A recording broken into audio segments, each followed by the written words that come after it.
Okay, good morning, everybody. My name is William Wepsala, and it is my distinct pleasure to present to you the final briefing for the Restoring Healthy Forests for Healthy Communities team. Before I begin, I'd like to give a special thanks to my team and our faculty advisor, Professor Palmer, for an excellent semester. I'm going to begin in the recent news to show the importance of our act. The map on the top shows the state of Washington, and the green triangles correspond to fire incidences. And the shaded area is the Carlton Complex fire that began on July 14th from a lightning strike and then spread due to hot and dry conditions when it quickly became the largest fire in the state of Washington's history. And for a frame of reference, the fire at its peak burned more acres than the Seattle-Tacoma metropolitan area. And it was so large that less than a week into the fire season, combined with fires in Oregon, more acreage had been burned in the states of Washington and Oregon than any entire fire season for the previous decade. At its peak, it was fought by over 3,000 firefighters and consumed around 300 homes, showing the human and economic costs of these catastrophic wildfires that have been plaguing the West in recent years. That said, wildfires are not categorically bad. In fact, they're an important part of the ecological cycle of forests. This photo shows an area that was affected by a wildfire, and although the trees are charred, they are still alive, and beneath them, this lush green vegetation has grown a little less than a year after the fire, which is illustrative of the regenerative properties of forest fires in the natural forest cycle. The problem is that the fires have been getting larger, and they've been reaching catastrophic proportions. So the graph on the top shows the number of forest fires in the past 15 years, and the trend line imposed over the graph shows that the number has remained relatively constant.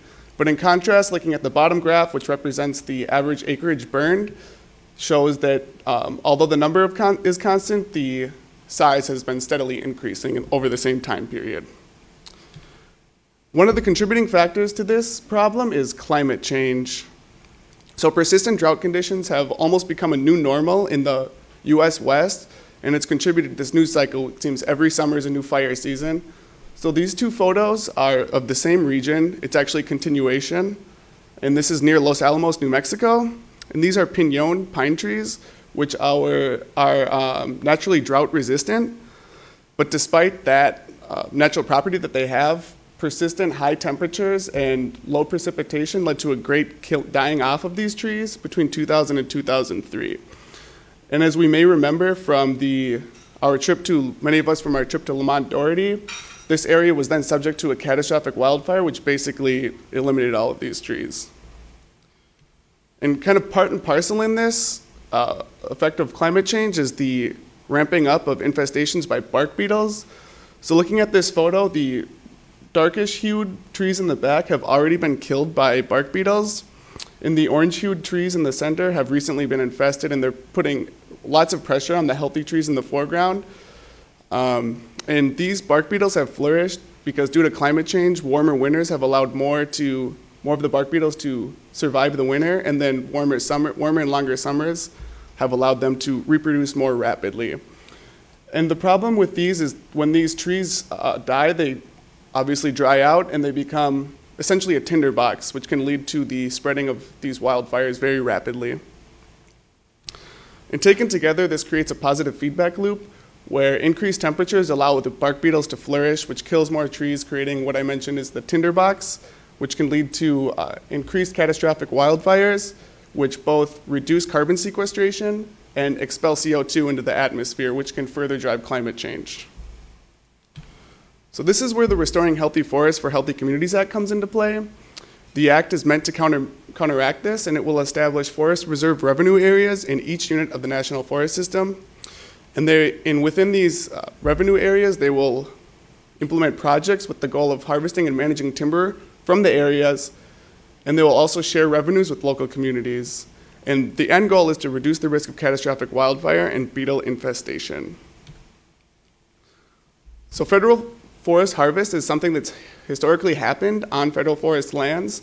This graph shows the Oregon timber harvest by ownership over the past 50 years, and the solid black line represents federal forest harvest on federal forest lands, and it outstrips private and state harvests until the late 80s, when a new set of conditions, principally the implementation of the Northwest Forest Plan and the Endangered Species Act, significantly reduced the area in which timber harvest could take place, and it corresponded with a precipitous drop-off, which has continued to this day. So the reduction of timber harvesting on federal forest lands has led to an increased density in the forest systems, and what it's created is actually what we call ladder fuels. So looking at the unmanaged photo on the left, ladder fuels are small to medium-sized trees that exist between larger trees, and what happens is it actually allows the fire to climb, much like a ladder, clever name, until it reaches the crown of the trees, and once at the crown, it's very easily dispersed through wind. So the goal of the bill is to manage these ladder fuels, and the photo on the right, the cartoon, if you will, shows an area without these ladder fuels, and it shows how wildfires can come in and quickly burn up, but without affecting the larger trees. And the bill prescribes 3 measures to do this, specifically livestock grazing, timber thinning, and timber harvesting. So livestock grazing can reduce these ladder fuel loads, and at the same time it reduces competition for light, nutrients, and moisture for the larger trees, allowing them to become healthier. And basically due to the lack of competition. And it also promotes a healthy understory from not allowing it to become overgrown, and then also helping with the regenerative properties that are needed to maintain that healthy understory. Thinning and harvesting is another method, though it's a bit more technical than just letting cows out to pasture.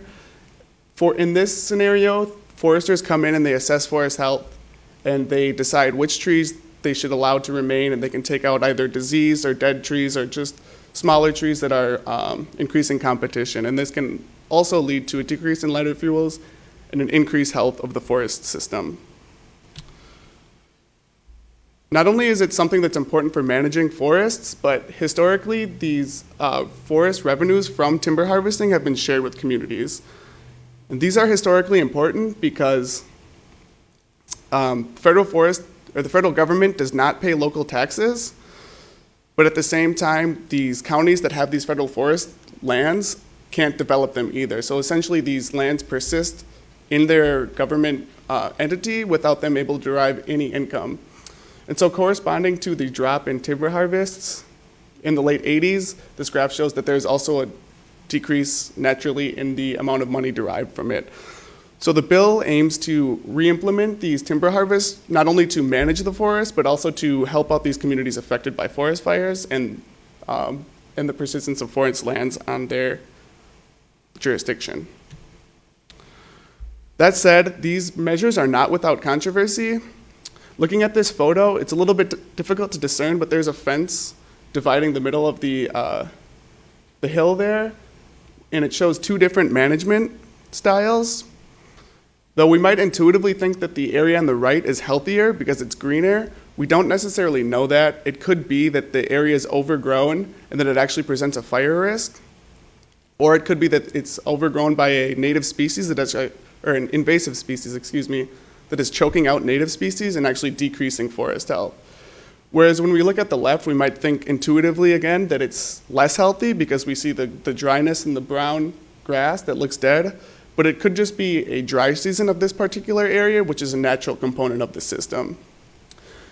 But assuming that it were mismanaged on the left and it actually had been overmanaged either through over-harvesting or over-livestock or over-grazing, it would increase the risk of erosion and runoff, which would decrease water quality as the runoff deposits sediments into aerial watersheds, which would also remove vital species and nutrients. And if this particulate matter were to be dispersed through the wind patterns, it would correspond with a reduction in air quality. Luckily, there are over 70 scientific criteria and indicators that measure forest health. And these have been developed by governmental agencies such as the U.S. Forest Service, academic institutions, and at least one nonprofit in Colorado, as our colleague Dennis pointed out. Thank you, Dennis. The problem is the Act does not define a healthy forest, nor does it define catastrophic wildfire or beetle infestation, but it tries to counteract these measures. So one thing that would be necessary for the successful implementation of this bill would be to define these things, define, first of all, a healthy forest, define what constitutes a catastrophic wildfire, and what constitutes a beetle infestation. So an example of using these criteria and indicator can be seen in this photo on the bottom. This shows just two simple metrics to measure forest health, one being that these trees are evenly spaced, and two, that there are limited low-hanging branches. So once finding out a way to use these criteria that are already in existence to measure forest health, we can then focus on measuring healthy communities, which is the second part of this act. Before I take any questions, I would just like to point out that this is from the area that's affected by the Carlton Complex fires. And although Smokey's message came a little too late this time, I do have this to say to our furry friend: hang in there, buddy. We're working on it.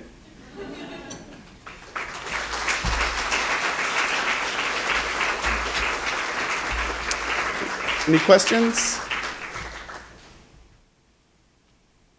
Hi. Are there any other insects or animals that you or your group mates have identified besides bark beetles that sort of exacerbate the problem of forest fires? Yeah, so I think bark beetle is a general term for a series of insects, but that are all invasive species. I think the pine beetle's one. But we did not directly look at that.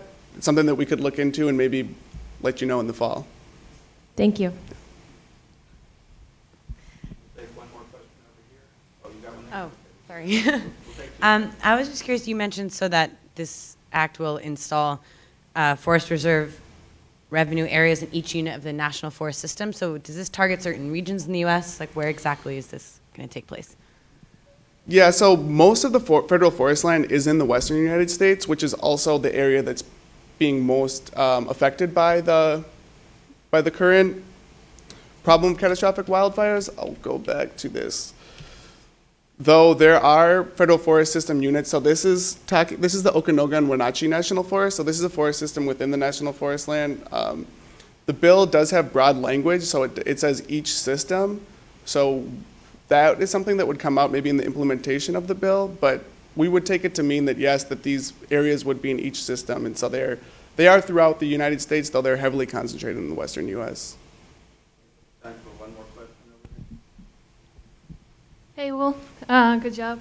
I was wondering, does the bill talk at all about controlled fires to reduce the risk of wildfires? No, the bill does not talk about prescribed wildfires, though that is a management option that I know foresters do use. So it talks specifically about timber harvesting and thinning and livestock raising, though it is feasible that they would do this as well. And part of the reason is because there's an economic component to the bill. So the selling of permits for livestock raising and then generating revenues from timber harvesting are two goals that go hand in hand with it. So it doesn't necessarily talk about prescribed burning, but it doesn't preclude it either.